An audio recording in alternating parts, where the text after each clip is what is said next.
Hello guys, welcome on my YouTube channel कॉम्टेरिया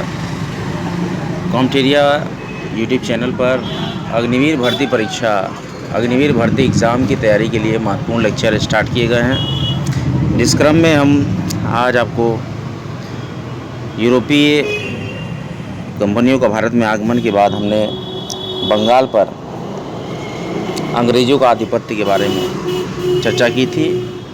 इसी क्रम में हम लेक्चर को आगे बढ़ाते हैं। इंडियन हिस्ट्री के महत्वपूर्ण प्रश्न जो कि आर्मी भर्ती परीक्षा, नेवी भर्ती परीक्षा और एयरफोर्स भर्ती परीक्षा में पूछे जाते हैं। अगर आपने कॉम्टेरिया एजुकेशन चैनल को सब्सक्राइब नहीं किया है तो कृपया सब्सक्राइब कर दें और वीडियो को लाइक और शेयर जरूर करें। देखिए, 20 जून 1756 ईस्वी को काल कोठरी की त्रासदी, ब्लैक होल ट्रेजेडी के नाम से एक घटना घटी थी। इस घटना के रचयिता जेड हालवेल ने कहा था कि नवाब सिराजुद्दौला ने 20 जून की रात में 146 अंग्रेज व्यक्तियों को एक छोटी सी कोठरी में बंद कर दिया था और अगले दिन सुबह 146 में से केवल 23 व्यक्ति जिंदा बचे थे। इस घटना को ब्लैक होल ट्रेजेडी बोलते हैं। अगला फैक्ट हम डिस्कस करते हैं। प्लासी का युद्ध 23 जून 1757 ईस्वी को अंग्रेज़ों के सेनापति रॉबर्ट क्लाइव और बंगाल के नवाब सिराजुद्दौला के बीच हुआ और नवाब अपने सेनापति मीर जाफ़र की धोखाधड़ी करने के कारण पराजित हुए। अंग्रेज़ों ने मीर जाफ़र को बंगाल का नवाब बना दिया। इसके बाद क्लाइव ने के हाथों की कठपुतली नवाब मीर जाफ़र अंग्रेज़ों ने 1760 ईस्वी में हटाकर उसके दामाद मीर कासिम को बंगाल का नवाब बना दिया। देखिए, बंगाल की जो राजधानी थी वो इस क्रम से उसकी राजधानियों को चेंज किया गया। पहले तो ढाका थी, फिर उसके बाद बंगाल की राजधानी को मुर्शिदाबाद किया गया, उसके बाद बंगाल की राजधानी को मुंगेर स्थापित कर दिया गया। इसी समय बक्सर का युद्ध 1764 ईस्वी में अंग्रेज और मीर कासिम और अवध के नवाब शुजाउद्दौला और मुग़ल सम्राट शाह आलम द्वितीय के बीच हुआ। इस युद्ध में अंग्रेज विजयी हुए और इस युद्ध में अंग्रेज सेनापति हेक्टर मुनरो था। उसके बाद मैसूर राज्य की घटनाएं हुई, जिसमें कि 1761 ईस्वी में हैदर अली मैसूर का शासक बना। हैदर अली की मृत्यु 1782 ईस्वी में द्वितीय आंग्ल मैसूर युद्ध के दौरान हो गई। उसके बाद हैदर अली का उत्तराधिकारी टीपू सुल्तान, उसका पुत्र था टीपू सुल्तान, और उसका उत्तराधिकारी बना और उसने 1787 ईस्वी में अपने राज्य की राजधानी श्रीरंगपट्टनम में पातशाह की उपाधि धारण की। उसने अपने राजधानी श्रीरंगपट्टनम में स्वतंत्रता का वृक्ष लगवाया और जैकोबिन क्लब का सदस्य बन गया। ऐसी महत्वपूर्ण घटनाएं जो भारतीय इतिहास में हुई। देखिए, प्रथम आंग्ल मैसूर युद्ध जो हुआ 1767 से 1769 ईस्वी में हुआ। ये सारे प्रश्न डायरेक्ट पूछे जाते हैं सिपाही भर्ती परीक्षा में। भारतीय इतिहास और जीके के सेक्शन में क्वेश्चंस पूछ लिए जाएंगे, इसको आप बड़े ध्यान से याद रखें।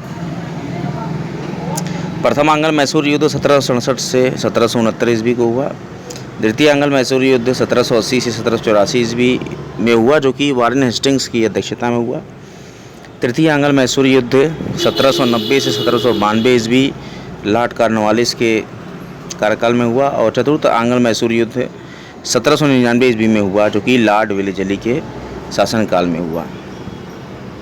और इस युद्ध में मराठा, हैदराबाद के निजाम और अंग्रेज़ों की संयुक्त सेना मैसूर के खिलाफ लड़ रही थी।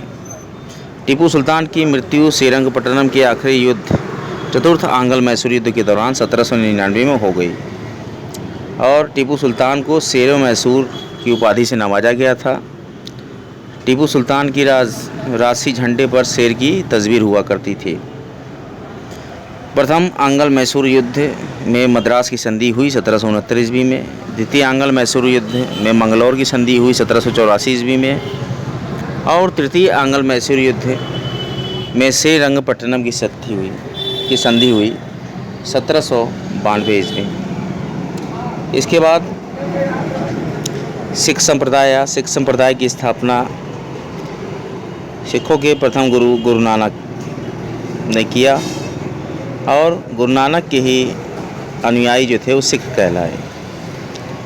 ये बादशाह बाबर और हुमायूं के समकालीन थे। सन 1469 ईस्वी की कार्तिक पूर्णिमा को गुरु नानक को आध्यात्मिक पुनर्जीवन का आभास हुआ। गुरु ने गुरु का लंगर, निःशुल्क सहभागी भोजनालय स्थापित किए और अनेक स्थानों पर संगत, जिसको कि धर्मशाला कहते हैं आप, और पंगत, जिसको कि लंगर कहते हैं, तो धर्मशाला और लंगर स्थापित किए, संगत और पंगत स्थापित किए। संगत और पंगत ने गुरु नानक के अनुयायियों के लिए एक संस्था का कार्य किया। वे प्रतिदिन वहाँ पर मिलते थे। गुरु नानक जी की मृत्यु करतारपुर में सन 1538 ईस्वी में हो गई।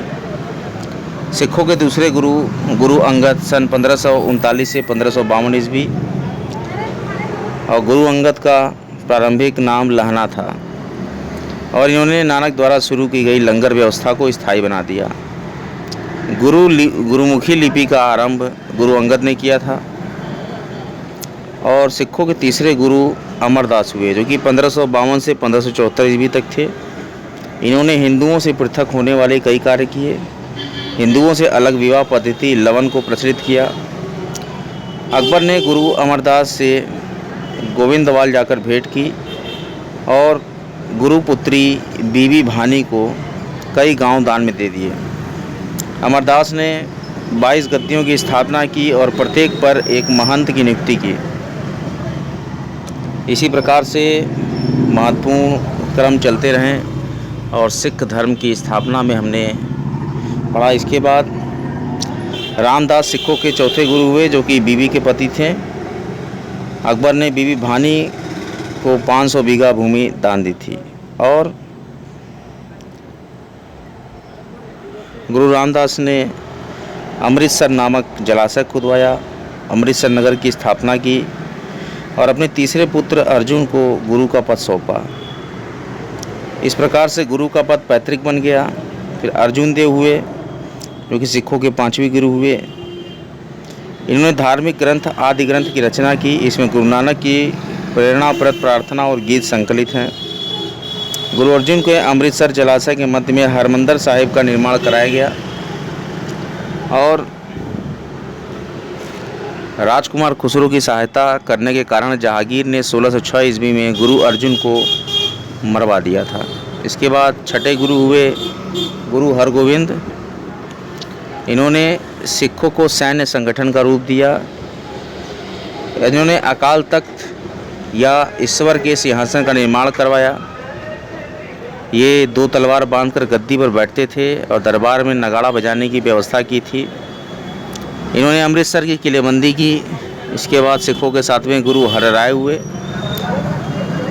इन्होंने दारा सिखों को मिलने आने का आशीर्वाद दिया।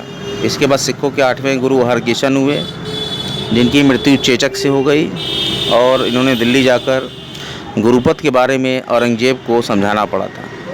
फिर सिखों के 9वें गुरु तेग बहादुर हुए 1664 में और 1675 तक, और इस्लाम स्वीकार नहीं करते थे। इसके कारण औरंगजेब ने इन्हें वर्तमान शीशगंज में गुरुद्वारा के निकट मरवा दिया।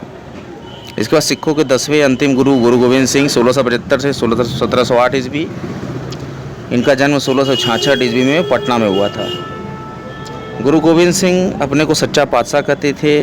इन्होंने सिखों के लिए 5 ककार अनिवार्य किया, जिसमें हर एक सिख को केश, कंघा, कृपाण, कच्छा और कड़ा रखने की अनुमति दी और सभी लोगों को अपने नाम के अंत में सिंह शब्द जोड़ने के लिए कहा। गुरु गोविंद सिंह का निवास स्थान आनंदपुर साहिब था और इनकी कार्यस्थली जो है पाओता थी। गुरु गोविंद सिंह के 2 पुत्र फतेह सिंह और जोरावर सिंह को सरहिंद के मुग़ल फौजदार वजीर खान ने दीवार में चुनवा दिया। 1699 ईस्वी में बैसाखी के दिन गुरु गोविंद सिंह ने खालसा पंथ की स्थापना की और पाहुल प्रणाली की शुरुआत गुरु गोविंद सिंह ने किया। गुरु गोविंद सिंह ने सिखों के धार्मिक ग्रंथ आदि ग्रंथ को वर्तमान रूप दिया और कहा कि अब गुरुवाणी सिख संप्रदाय के गुरु का कार्य करेगी। गुरु गोविंद सिंह की हत्या 1708 ईस्वी में नांदेड़ नामक स्थान पर गुल खां नामक पठान ने कर दी। इस प्रकार से हमने बंगाल पर अंग्रेज़ों का आधिपत्य, अंग्रेज़ों के मैसूरिक संबंध और अंग्रेज़ों के सिखों से संबंधित महत्वपूर्ण विषयों पर चर्चा की।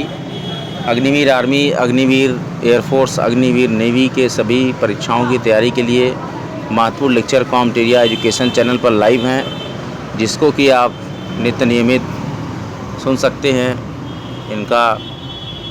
इनको आत्मसात कर सकते हैं और अपने ज्ञान को बढ़ा सकते हैं। ये सारे प्रश्न जो मैं बता रहा हूँ सीधे ही एग्ज़ाम में आएंगे।